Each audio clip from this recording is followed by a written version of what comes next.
ফের কাঠগড়ায় civic volunteer. রাতের কলকাতা শহরে আরজি করের ডাক্তারি ছাত্রী খুনের প্রতিবাদে দোষীদের শাস্তি চেয়ে পড়ুয়াদের শান্তিপূর্ণ বিক্ষোভে মদ্যপ অবস্থায় হাজির হয়ে আপত্তিকর মন্তব্য করায় অভিযোগ উঠল এক সিভিক ভলান্টিয়ারের বিরুদ্ধে। ঘটনার জেরে রাত থেকে অবরুদ্ধ বিটি রোড। পুলিশকে আটকে রেখে বিক্ষোভ দেখালেন রবীন্দ্রভারতীর পড়ুয়ারা। আরজি কর কাণ্ডের প্রতিবাদে শুক্রবার রাতে সিঁথির মোড়ে অবস্থানে বসেছিলেন রবীন্দ্রভারতী বিশ্ববিদ্যালয়ের পড়ুয়া ও প্রাক্তনীরা। রাত 11টা থেকে শুরু হয় জমায়েত। ভোর 4টে পর্যন্ত সময় নেওয়া হয়েছিল, কিন্তু ভোরের দিকে আচমকায় ব্যারিকেডে ধাক্কা মারে এক বাইক আরোহী। অবস্থানরত পড়ুয়াদের অভিযোগ, পুলিশের অনুমতি নিয়েই চলছিল কর্মসূচি। শান্তিপূর্ণভাবে প্রতিবাদ জানাচ্ছিলেন তারা, বসে ছবি আঁকছিলেন রাস্তায়। হঠাৎই ঘটে ছন্দপতন।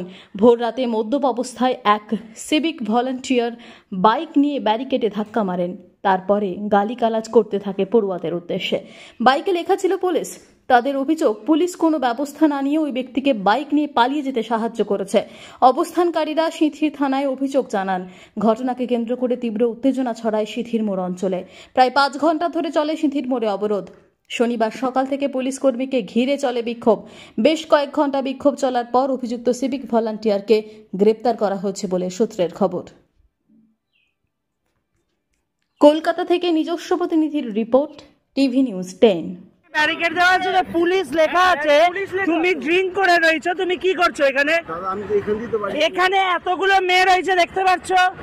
এখানে দেখতে পাচ্ছ কিসের জন্য আমরা এসেছি? আমরা ছেলে খেলা করতে আসিনি নিশ্চয়ই। যদি আজকে কারোর এখন ড্রিঙ্ক করে তুমি গাড়ি যে চালাচ্ছ পুলিশ লেখা অবস্থায় এই জায়গায়, তখন কি হতো? কি ক্ষমা করবো? এখানে তো ক্ষমা করে করে আজকে এই জায়গায় এসছে। আজকে এই যে নাম্বারটা এইটা, আর আজকে ক্ষমা করে করেই তো আজকে এই পরিস্থিতি। কেন, কিসের জন্য? স্যার আপনারা কিছু বলুন, আপনারা কিছু বলুন। না, আপনি ড্রিঙ্ক করে কি করে নেই? আপনি দাঁড়ান দাঁড়ান, এখানে পুলিশ লেখা। উনি ড্রিঙ্ক করছে, উনি ড্রিঙ্ক করে কি করে চালাচ্ছে? এতগুলো ছেলে মেয়ে রয়েছে। না স্যার বলুন, দাঁড়ান, আপনি কি বলছেন? উনি ড্রিঙ্ক করে মেরে দিচ্ছিল। আপনি সেটা দেখুন, আমরা সেটা বলছি। বাহ বাহ,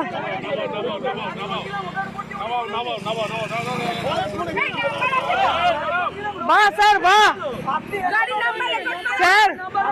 স্যার আমরা বিচার চাই, আর কিচ্ছু না স্যার। আমরা কি আপনাদেরকে চেঁচাবো না কিছু করবো? একটু বিচারটা দিন সবার সামনে। স্যার আপনি ছেড়ে দিলেনটা কেন?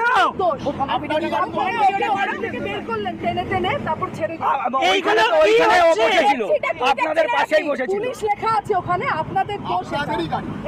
বলুন স্যার, আজকে যদি আমরা ড্রিঙ্ক করে চালাই আপনারা ছেড়ে দেবেন? কেন করবেন?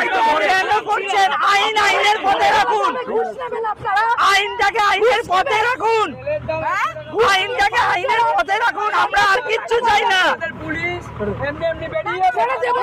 ওনাকে ছেড়ে দেবো, আপনি ছাড়লেন কেন ওনাকে?